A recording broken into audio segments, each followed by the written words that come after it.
Doha میں اس وقت صبح کے ٹھیک 9 بجے ہیں۔ السلام علیکم ورحمۃ اللہ وبرکاتہ۔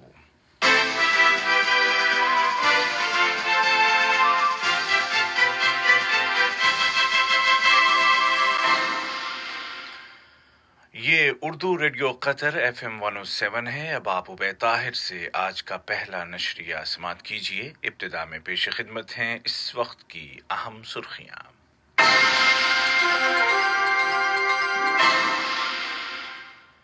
صاحب سمو امیر شیخ تمیم بن حمد آل ثانی نے امریکی صدر کے مشیر اعلیٰ کے ساتھ ملاقات کے دوران مسئلہ فلسطین کے منصفانہ تصفیے کے قطری موقف کو دہرایا ہے۔ وزیر اعظم نے سوڈان کے وزیر اعظم سے ٹیلی فون پر بات چیت کی ہے۔ اسی طرح تونس کے نو منتخب وزیر اعظم کو عہدہ سنبھالنے کے موقع پر مبارکباد دی ہے۔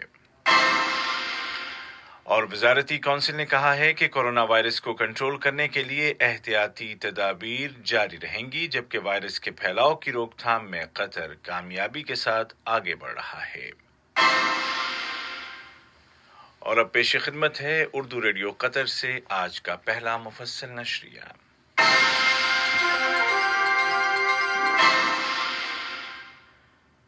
بسم اللہ الرحمن الرحیم۔ صاحب سمو امیر شیخ تمیم بن حمد آل ثانی نے کہا ہے کہ قطر مسئلہ فلسطین کے منصفانہ حل کے موقف پر قائم ہے، جس کی بنیاد بین الاقوامی آئینی قراردادیں، عرب ملکوں کی امن پہل اور دو ریاستی حل ہو، اور جس سے خطے میں امن و استحکام پیدا ہو۔ صاحب سمو امیر نے ان خیالات کا اظہار ملک کے دورے پر آئے ہوئے امریکی صدر کے مشیر اعلیٰ جناب جیرد کوشنر اور ان کے ہمراہ وفد کے ساتھ البحر پیلس میں ملاقات کے دوران کیا۔ ملاقات کے دوران امریکہ اور قطر کے درمیان قائم اسٹریٹجک تعلقات کا جائزہ لینے کے علاوہ مشترکہ دلچسپی کے متعدد امور، بالخصوص مشرق وسطیٰ میں امن کے عمل پر بات چیت کی گئی۔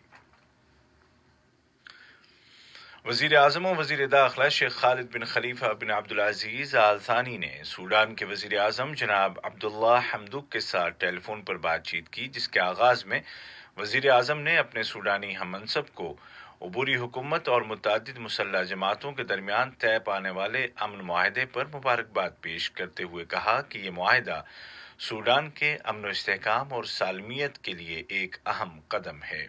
انہوں نے امید ظاہر کی کہ اس معاہدے کے نتیجے میں سوڈانی عوام کی خوشحالی اور ترقی کی امنگیں پوری ہوں گی۔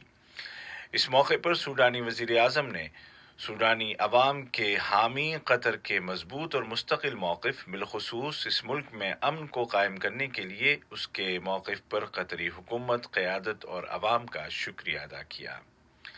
بات چیت کے دوران دونوں برادر ملکوں کے درمیان قائم تعلقات اور مشترکہ دلچسپی کے اہم علاقائی اور عالمی امور پر تبادلہ خیال کیا گیا۔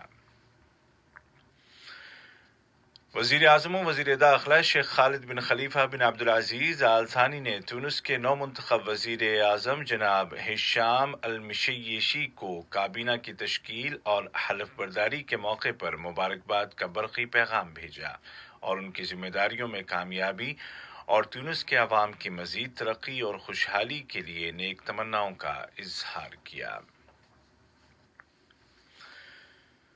وزیر اعظم و وزیر داخلہ شیخ خالد بن خلیفہ بن عبدالعزیز آل ثانی کی صدارت میں وزارتی کونسل کا ہفتہ وار معمول کا اجلاس بلایا گیا، جس کے آغاز میں وزیر صحت نے کووڈ-19 کے متعلق تازہ ترین رپورٹ پیش کی، جس کے بعد کابینہ نے کہا کہ اس وبا کی روک تھام کے لیے ملک میں جاری احتیاطی تدابیر کو جاری رکھا جائے گا۔ وزیر اعظم و وزیر داخلہ کی جانب سے تمام وزارتوں اور سرکاری اداروں کی اسٹریٹجک پلاننگ اور پروگراموں کے متعلق کابینہ میں تفصیلی رپورٹ پیش کرنے کی ہدایات کے تحت اجلاس میں وزیر اوقاف و اسلامی امور نے وزارت کا اسٹریٹجک پلان پیش کیا۔ بعد ازاں کابینہ نے نومولود بچوں اور وفات پانے والے افراد کے امور کو دیکھنے والی کمیٹی کی تشکیل اور اس کی ذمہ داریوں کے تعین کے بارے میں جزوی تبدیلی کے متعلق وزیر داخلہ کے ایک مسودہ قرارداد کو منظوری دی۔ اسی طرح وزیر مالیات کی جانب سے ٹیکسز کے متعلق مسودہ قرارداد اور قطر اور امریکہ کے درمیان مفاہمت کی ایک یادداشت MOU کے مسودے کو بھی منظوری دی گئی۔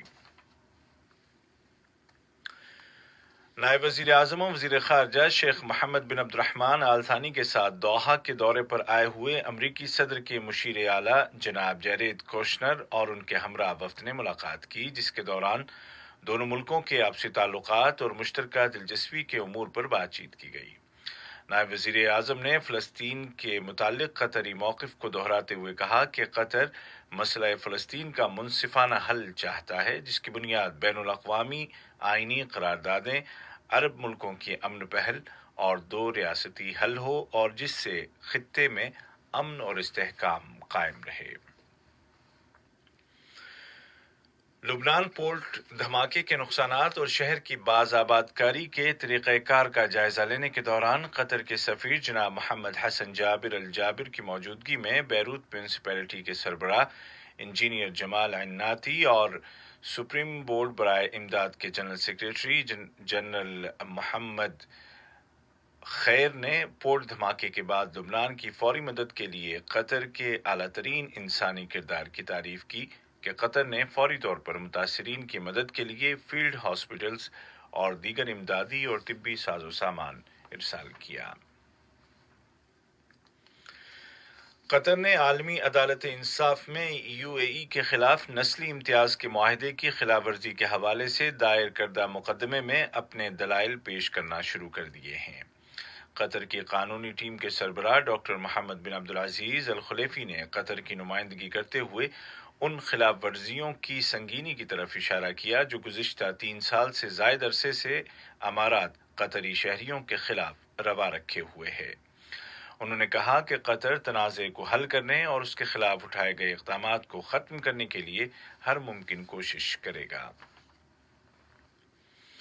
یہ خبریں آپ اردو ریڈیو قطر FM 107 سے سن رہے ہیں۔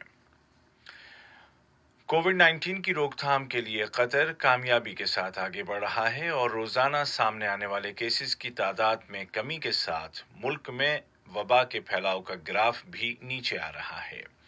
وزارت صحت نے اعلان کیا کہ کل 2 ستمبر کو 212 نئے معاملے درج کیے گئے، جبکہ ریکور ہونے والے افراد کی تعداد بڑھ کر 1,16,000 سے زیادہ ہو گئی ہے۔ اس دوران ایک شخص کی وفات ہو گئی۔ یہ اعداد و شمار بتاتے ہیں کہ ملک میں نافذ ہیلتھ پالیسی کارگر ثابت ہوئی ہے۔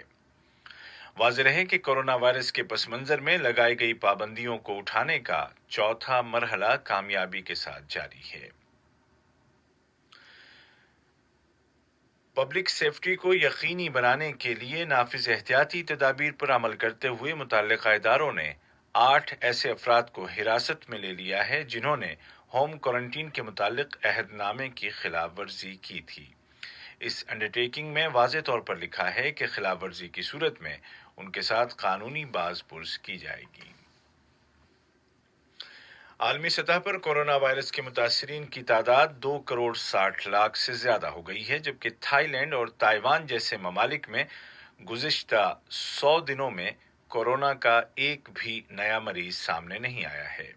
ادھر امریکہ میں اس وائرس کا شکار ہونے والوں کی تعداد 60 لاکھ سے زیادہ ہو گئی ہے، جبکہ بھارت اور برازیل دونوں ملکوں میں متاثرین کی تعداد 40 لاکھ تک پہنچا چاہتی ہے۔ لیبیا میں وفاقی حکومت نے دارالحکومت طرابلس کے جنوب میں واقع شہر ترہونہ میں ایک نئی اجتماعی قبر کی دریافت کا اعلان کیا ہے، اور نشانات سے اندازہ ہوتا ہے کہ یہ قبر ریٹائرڈ جنرل حفتر کی ملیشیا کی جانب سے اس شہر پر قبضے کے دوران کی ہے۔ یہ انکشاف ایسے وقت میں کیا گیا ہے جب یورپی ممالک لیبیا کے تنازع کا سفارتی حل تلاش کرنے کی کوشش کر رہے ہیں۔ دوسری جانب لیبیا کے لیے اقوام متحدہ کے جنرل سیکریٹری کی قائم مقام ایلچی محترمہ اسٹیفنی ولیمز نے کل بدھ کو سیکورٹی کونسل کے اجلاس میں اس امر پر افسوس کا اظہار کیا کہ لیبیا پر عائد ہتھیاروں کی پابندی کے بین الاقوامی فیصلے کی مسلسل خلاف ورزی ہو رہی ہے۔ یہ پابندی سن 2011 میں لگائی گئی تھی۔ شام کی حکومت نے اعلان کیا ہے کہ اسرائیل کے جنگی طیاروں نے گزشتہ رات ملک کے وسطی علاقے میں واقع ایک فوجی ہوائی اڈے پر کئی میزائل داغے ہیں۔ دمشق کا کہنا ہے کہ اس کے ایئر ڈیفنس نے ان میزائلوں کو روکا اور ان میں سے اکثر کو گرا دیا۔ بیان کے مطابق حملے میں صرف مادی نقصان ہوا ہے۔ اور ترکی کے نائب صدر جناب فواد اقتائی نے کہا ہے کہ قبرص پر عائد ہتھیاروں کی پابندی کو اٹھانے کے امریکی فیصلے سے خطے میں جھڑپ کے خطرات میں اضافہ ہوگا۔ دریں اثنا ترکی فوجی دستے بحیرہ روم کے مشرقی علاقے میں بحری مشقیں جاری رکھے ہوئے ہیں۔ آج کا پہلا نشریہ ختم ہونے سے قبل اس وقت کی اہم سرخیاں ایک مرتبہ پھر سن لیجیے۔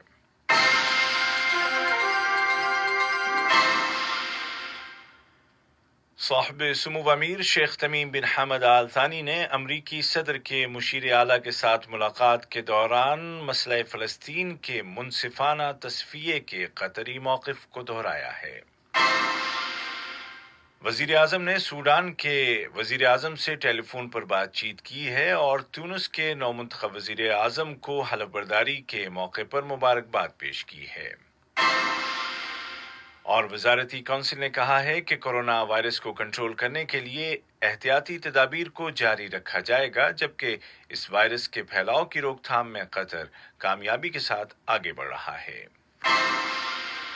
اردو ریڈیو قطر FM 107 سے آج کا پہلا نیوز بلیٹن اپنے اختتام کو پہنچا۔ ہمارا دوسرا نشریہ شام ٹھیک 7:30 بجے پیش کیا جائے گا۔ آج کے اس بلیٹن کو آپ تک پہنچانے میں ہماری تکنیکی معاونت کی سلمان المؤمن نے۔